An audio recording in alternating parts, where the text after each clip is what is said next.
Lady bird ക്രിയേഷൻസിലേക്ക് എല്ലാവർക്കും സ്വാഗതം. വളരെ ഈസി ആയിട്ട് തുടക്കക്കാർക്ക് പോലും ചെയ്തെടുക്കാവുന്ന നല്ല സ്വാദുള്ള അധികം സ്പൈസി അല്ലാത്ത ചിക്കൻ ബിരിയാണിയാണ് ഇന്ന് നമ്മൾ തയ്യാറാക്കുന്നത്. Vellore special chicken biryani. നെയ്യും ഓയിലും ഒക്കെ വളരെ കുറച്ച് ചേർത്താണ് ഈ ബിരിയാണി തയ്യാറാക്കിയിരിക്കുന്നത്. അപ്പോൾ ഇനിയും ഈ ചാനൽ സബ്സ്ക്രൈബ് ചെയ്യാത്തവർ ദയവായി ഒന്ന് സബ്സ്ക്രൈബ് ചെയ്യണേ. ബെൽ ബട്ടൺ ക്ലിക്ക് ചെയ്ത് ഓൾ ഓപ്ഷൻ കൊടുക്കണം. ഞാനിവിടെ 600 ഗ്രാം ബിരിയാണി റൈസാണ് എടുത്തിരിക്കുന്നത്.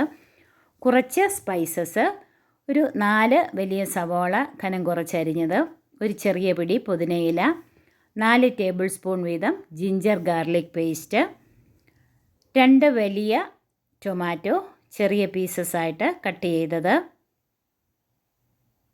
ഇനി നമുക്ക് ഈ റൈസ് നന്നായിട്ടൊന്ന് കഴുകി കുതിരുന്നതിന് ആവശ്യമായ വെള്ളം ഒഴിച്ച് അരമണിക്കൂർ ഒന്ന് വയ്ക്കാം. ഒരു വലിയ പിടി മല്ലിയില ചെറുതായി അരിഞ്ഞ് വയ്ക്കണം. അരമണിക്കൂർ കഴിഞ്ഞ് നമുക്ക് ഈ അരി ഒന്ന് വെള്ളം തോർന്നു പോകുന്നതിനായി ഒരു അരിപ്പ് പാത്രത്തിൽ എടുത്ത് വയ്ക്കാം. ചിക്കൻ പീസസ് 800 ഗ്രാം ചിക്കനാണ് ഞാൻ എടുത്തിരിക്കുന്നത്. ഒരുവിധം വലിയ കഷ്ണങ്ങളായിട്ട് കട്ട് ചെയ്ത് നന്നായിട്ട് മഞ്ഞൾപ്പൊടിയും ഉപ്പും 2 ടേബിൾ സ്പൂൺ ഗോതമ്പ് പൊടിയൊക്കെ തിരുമ്മി അല്പസമയം വെച്ച് നന്നായിട്ട് കഴുകി വെള്ളം തോർന്നു പോകുന്നതിനായിട്ട് നമുക്ക് മാറ്റി വയ്ക്കാം. ഇനി വലിയ ഒരു കുഴിവുള്ള ഒരു പാൻ അടുപ്പിൽ വെച്ച് അതിലേക്ക് നമുക്കൊരു 4-5 ടേബിൾ സ്പൂൺ ഓയിൽ ചേർത്ത് കൊടുക്കാം. വെളിച്ചെണ്ണയോ സൺഫ്ലവർ ഓയിലോ ചേർത്ത് കൊടുക്കാം.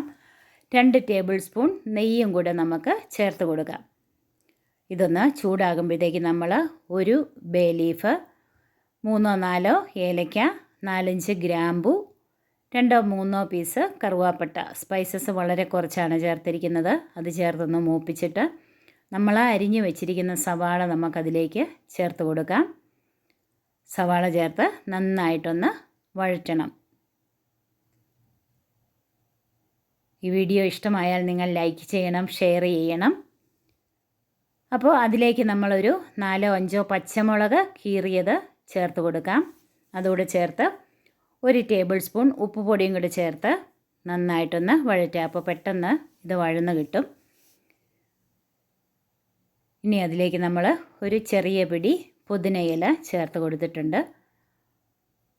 വീണ്ടും നന്നായിട്ടൊന്ന് വഴറ്റിയെടുക്കാം. അധികം ഹെവി അല്ലാത്ത നല്ല സ്വാദുള്ളൊരു ബിരിയാണിയാണ്. വളരെ പെട്ടെന്ന് തന്നെ നമുക്കിത് തയ്യാറാക്കിയെടുക്കാം. ഇപ്പോൾ സവാളയൊക്കെ ഒന്ന് ഒരുവിധം വഴന്ന് വന്നിട്ടുണ്ട്. ഇനി അതിലേക്ക് നമുക്ക് അരിഞ്ഞു വെച്ചിരിക്കുന്ന ടൊമാറ്റോയും കൂടെ ചേർത്ത് കൊടുക്കാം. ടൊമാറ്റോ ചേർത്ത് നന്നായിട്ടൊന്ന് ഇളക്കി കൊടുക്കാം. ഇനി അതിലേക്ക് നമ്മൾ എടുത്തു വെച്ചിരിക്കുന്ന ജിഞ്ചർ ഗാർലിക് പേസ്റ്റ് ചേർത്ത് കൊടുക്കാം. നമ്മൾ വീട്ടിൽ തന്നെ അരച്ച് പേസ്റ്റാക്കി വെച്ചിരിക്കുന്ന ജിഞ്ചർ ഗാർലിക് പേസ്റ്റാണ്. അത് ചേർത്ത് നന്നായിട്ടൊന്ന് വഴറ്റി കൊടുക്കാം. ഈ പേസ്റ്റൊക്കെ നേരത്തെ തന്നെ തയ്യാറാക്കി ഫ്രിഡ്ജിൽ വെച്ചാൽ ഒന്നുകൂടെ എളുപ്പമാണ് ഇങ്ങനെ തയ്യാറാക്കിയെടുക്കാൻ. ഇപ്പോൾ നമ്മുടെ സവാളയും ടൊമാറ്റോയും ഒക്കെ നന്നായിട്ടൊന്ന് വഴന്ന് വന്നിട്ടുണ്ട്. ഇനി നമുക്കതിലേക്ക് ഒരു 2 ടേബിൾ സ്പൂൺ മുളക് പൊടി ചേർത്ത് കൊടുക്കാം. ഇനി അതിലേക്ക് ഒരു പിടി മല്ലിയില ചേർത്ത് കൊടുക്കാം. നമ്മൾ മല്ലിപ്പൊടിയൊന്നും ഇതിൽ ചേർത്തിട്ടില്ല. നന്നായിട്ട് മല്ലിയില ചേർത്തിട്ടുണ്ട്. മല്ലിയിലയും കൂടെ ചേർത്ത് നന്നായിട്ടൊന്ന് വഴറ്റിയെടുക്കാം.